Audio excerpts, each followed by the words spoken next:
ప్రియమైన దేవుని వారలారా, జగత్ రక్షకుడైన క్రీస్తు నామములో మీ అందరికీ వందనములు తెలియజేస్తున్నాను. సందర్భంలోకి వెళ్తే ధనవంతుల వల్లే పేదలు కూడా తమకు గల స్వల్ప ఆస్తిని ప్రేమించవచ్చు. అయితే లోకం దృష్టిలో క్రీస్తును వెంబడించడం వల్ల ధనికుడి అధికంగా నష్టపోతాడు. ఎందుకంటే సమస్తాన్ని విడిచిపెట్టాలి కనుక. ఈ కారణాన్ని బట్టి ధనవంతుడు దేవుని రాజ్యంలో ప్రవేశించడం మరింత కష్టం.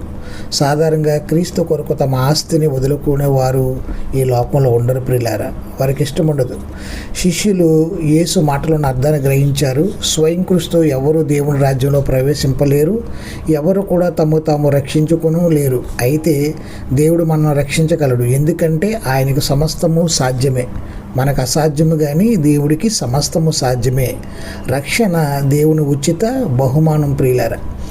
పేతురు తోటి విశ్వాసులు ధనవంతులైన ఆ యువకుడితో పోల్చుకున్నారు. మేము సమస్తం విడిచి